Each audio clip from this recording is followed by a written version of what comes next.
I think it is possible for ordinary people to choose to be extraordinary. Nobody ever changed the world by working 40-hours a week. When something is important enough, you believe in it enough, you do it even if the odds are not in your favor.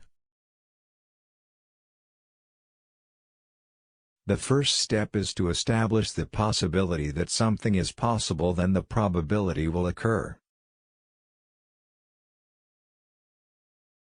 A failure is an option here if things are not failing you or not innovating enough. Persistence is very important. You should not give up unless you are forced to give up. I could either watch it happen or be a part of it. If you're trying to create a company, it's like baking a cake. You have to have all the ingredients in the right proportion.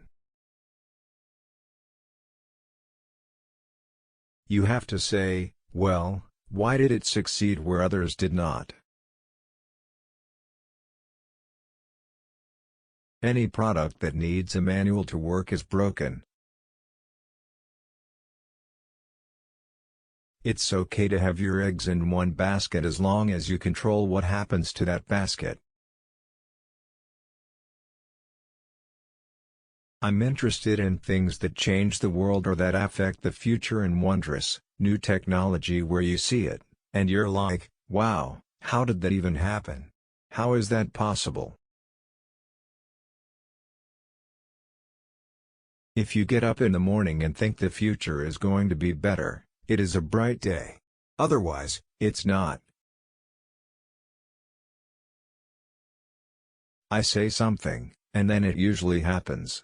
Maybe not on schedule, but it usually happens. Physics is a good framework for thinking. Boil things down to their fundamental truths and reason up from there.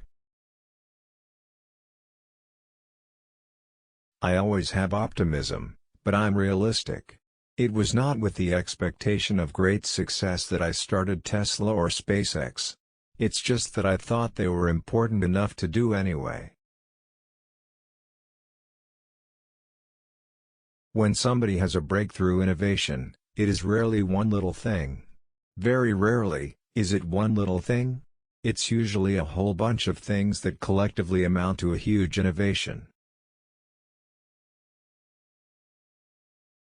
As much as possible, avoid hiring MBAs. MBA programs don't teach people how to create companies. You want to have a future where you're expecting things to be better, not one where you're expecting things to be worse. Great companies are built on great products. Good ideas are always crazy until they're not. Constantly think about how you could be doing things better. Keep questioning yourself. If you're trying to create a company, it's like baking a cake. You have to have all the ingredients in the right proportion. The first step is to establish that something is possible, then probability will occur. Some people don't like change, but you need to embrace change if the alternative is disaster.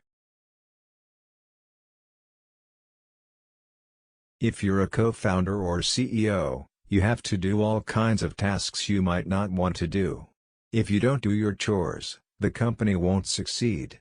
No task is too menial. What makes innovative thinking happen? I think it's really a mindset. You have to decide. I've actually not read any books on time management. When Henry Ford made cheap, reliable cars, people said, "Nah, what's wrong with a horse?" That was a huge bet he made, and it worked.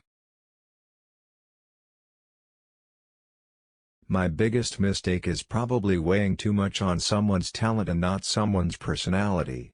I think it matters whether someone has a good heart.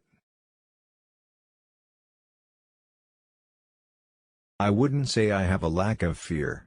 In fact, I'd like my fear emotion to be less because it's very distracting and fries my nervous system.